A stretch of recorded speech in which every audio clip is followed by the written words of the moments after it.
Hello friends, welcome to my channel. അപ്പോൾ ഇന്ന് കുറേ നാളുകൾക്ക് ശേഷം മീനിൻ്റെ തീ പിടിച്ച വിലകൾക്കുമൊക്കെ ശേഷം നമുക്ക് നമ്മുടെ മീനുകളിൽ രാജാവായ നമ്മുടെ മത്തി കിട്ടിയിട്ടുണ്ട്. നല്ല ഉരുണ്ട മത്തിയാണ് കിട്ടിയിരിക്കുന്നത്. പരിഞ്ഞിലുള്ള മത്തിയായിരുന്നു കേട്ടോ. അത്യാവശ്യം നല്ല വലിപ്പമുണ്ട്, അതുപോലെ നെയ്യും ഉണ്ടായിരുന്നു കേട്ടോ. അപ്പോൾ നല്ല മത്തി കിട്ടിയിട്ടുണ്ട്. അപ്പോൾ ഞാൻ വിചാരിച്ച് അത് വറുക്കാമെന്ന് വിചാരിച്ച് അപ്പോൾ ഞാൻ നല്ല വൃത്തിയായിട്ട് അതിനെ ക്ലീൻ ചെയ്ത് നല്ല വരഞ്ഞു കൊടുത്തിട്ടുണ്ട് കേട്ടോ. നമ്മുടെ മീൻ വറുക്കുന്നതിന് വേണ്ടി നന്നായിട്ട് വരഞ്ഞു കൊടുത്തിട്ടുണ്ട്. കുറച്ച് പരിഞ്ഞിലും നമുക്ക് കിട്ടിയിട്ടുണ്ടായിരുന്നു. നമ്മൾ സാധാരണ മീൻ വറുക്കാൻ ഉപയോഗിക്കുന്ന മുളക് പൊടിയും മഞ്ഞൾപ്പൊടിയും അതുപോലെ തന്നെ നമ്മുടെ ഗരം മസാലയും ഉപ്പും ഒക്കെ തന്നെയാണ് ഞാനും ഇതിൽ ചേർത്തേക്കുന്നത്.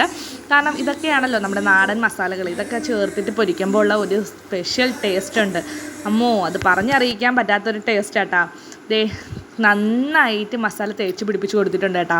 നല്ല രീതിയിൽ നമ്മളിങ്ങനെ വെട്ടിട്ട് കൊടുക്കുമ്പോഴെന്ന് വെച്ചാൽ മസാല പെട്ടെന്ന് അതിൻ്റെ ഉള്ളിലേക്ക് ഇറങ്ങും. എന്നിട്ടൊരു 10-15 മിനിറ്റ് നമ്മൾ റെസ്റ്റ് ചെയ്യാൻ വെക്കണം കേട്ടോ. എങ്കിലേ ഈ തേച്ച് കൊടുക്കുന്ന മസാല നന്നായിട്ട് മീനിൽ പിടിക്കത്തുള്ളൂ. അതിനുശേഷം ഞാൻ ഒരു പാൻ അടുപ്പത്ത് വെച്ച്, ഇതാണ് എൻ്റെ സ്പെഷ്യൽ പാൻ. ഞാൻ നിങ്ങൾക്ക് എൻ്റെ വീഡിയോ കാണുന്നവർക്കറിയാം, ഇതിലാണ് നമ്മൾ വറുക്കാനൊക്കെ ഉപയോഗിക്കുന്നത് നമ്മുടെ പാൻ. അപ്പോൾ പാൻ നന്നായിട്ട് ചൂടായി വന്നപ്പോഴത്തേക്കും ഞാൻ നമ്മുടെ വെളിച്ചെണ്ണ അതിലേക്ക് വീഴ്ത്തി കൊടുത്തിട്ടുണ്ട് കേട്ടോ. ഈ മത്തിയൊക്കെ വറുക്കുന്നതിന് നമ്മുടെ വെളിച്ചെണ്ണ തന്നെയാണ് നല്ലത് കേട്ടോ. നമ്മൾ ആട്ടിച്ചെടുക്കുന്ന വെളിച്ചെണ്ണ അതുണ്ടെങ്കിൽ അതിൻ്റെ സ്പെഷ്യൽ ടേസ്റ്റ് ആയിരിക്കും. അപ്പോൾ നമ്മുടെ വെളിച്ചെണ്ണ പതിയെ ചൂടാവാൻ വേണ്ടി തുടങ്ങിയിട്ടുണ്ട്. അപ്പോൾ നമുക്ക് നമ്മുടെ മസാലകളെല്ലാം നമ്മുടെ മീനിൽ നന്നായിട്ട് പിടിച്ചിട്ടുമുണ്ട്. അപ്പോൾ നമുക്ക് നമ്മുടെ എണ്ണ കുറച്ചും കൂടെ ഒന്ന് ചൂടായതിന് ശേഷം നമ്മുടെ മീൻ ഓരോന്നായിട്ട് നമുക്ക് അതിലേക്ക് ഇട്ട് കൊടുക്കാം കേട്ടോ. നമ്മുടെ എണ്ണ നന്നായിട്ട് ചൂടായിട്ടുണ്ട്. നമ്മുടെ മീൻ നമുക്ക് ഓരോന്നായിട്ട് അതിലേക്ക് ചേർത്ത് കൊടുക്കാം കേട്ടോ.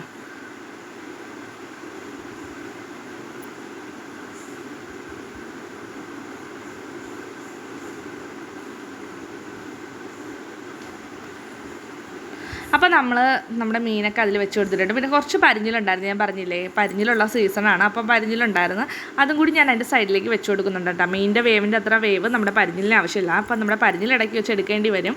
അത് ഞാൻ നിങ്ങൾക്ക് കാണിച്ചു തരാം. അപ്പോൾ നമ്മുടെ മത്തി നന്നായിട്ട് മുരിയാൻ തുടങ്ങിയിട്ടുണ്ട്. അപ്പോൾ ഞാൻ നമ്മുടെ കറിവേപ്പിലയിൽ നിന്ന് കുറച്ച് കറിവേപ്പ് പറിച്ചിട്ടുണ്ടായിരുന്നു കേട്ടോ. അപ്പോൾ അതും കൂടെ ഇതിൻ്റെ മേലിലൊന്ന് തൂവി കൊടുക്കാമെന്ന് വിചാരിച്ചിട്ടാണ്. കാരണം മുരിഞ്ഞ് വരുമ്പോഴത്തേക്കും കറിവേപ്പിലയുടെ ആ ഒരു ഫ്ലേവറും കൂടെ നമ്മുടെ മീനിലേക്ക് ഇറങ്ങി കിട്ടും. അപ്പോൾ അതൊരു പ്രത്യേക ടേസ്റ്റാട്ടോ. കാരണം നല്ല ഇതുപോലെ ഉരുണ്ടിരിക്കുന്ന നല്ല നെയ്ച്ചാള കിട്ടുകയെന്ന് വെച്ചാൽ വളരെ റെയറായിട്ട് മാത്രം കിട്ടുന്നതാണ്. പ്രത്യേകിച്ചും ഇപ്പോൾ ഈ മീനിന് തീ പിടിച്ച വിലയുള്ള ഈ ഒരു സമയത്ത്. അപ്പോൾ നമ്മളെ മീൻ അവിടെ കിടന്ന് നന്നായിട്ടൊന്ന് മൊരിയട്ടെ. എന്നിട്ട് അതിന് ശേഷം നമുക്കൊന്ന് മറിച്ചിട്ട് കൊടുക്കാം. അപ്പോൾ ഇപ്പം നമ്മുടെ മീൻ നന്നായിട്ട് ഒരു സൈഡ് മൊരിഞ്ഞിട്ടുണ്ട് കേട്ടോ. അപ്പോൾ നമുക്കിത് പതിയെ മറിച്ചിടാം. കാരണം ഓവറായിട്ട് കരിഞ്ഞാൽ പിന്നെ അതിൻ്റെ ടേസ്റ്റ് പോകും. അപ്പോൾ നമ്മുടെ മീനെ മറിച്ചിട്ട് കൊടുത്തിട്ടുണ്ട്. നമ്മുടെ പരിഞ്ഞിലും മറിച്ചിട്ട് കൊടുത്തിട്ടുണ്ട്.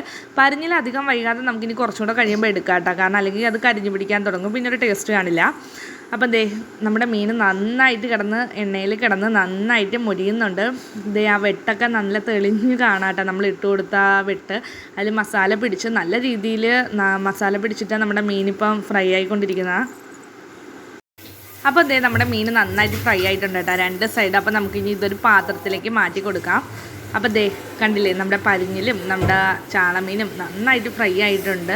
അപ്പോൾ കാണുമ്പോൾ തന്നെ നമുക്ക് കഴിക്കാൻ വേണ്ടി എനിക്ക് കൊതിയാവുന്നുണ്ടായിരുന്നു കേട്ടോ. അപ്പോൾ ഞങ്ങൾ ചോറ് കഴിക്കാമെന്ന് വെച്ചിട്ടാണ് ഉച്ചയ്ക്ക് ചോറ് കഴിച്ചിട്ടുണ്ടായിരുന്നില്ല. അപ്പോൾ അതിൽ കറിയായിട്ട് ഞങ്ങൾ മീനും കൂട്ടിയിട്ട് ഞങ്ങൾ കഴിക്കാൻ തുടങ്ങി. അടിപൊളി ടേസ്റ്റായിരുന്നു. അപ്പോൾ അത്രയേ ഉള്ളൂ, ബായ്.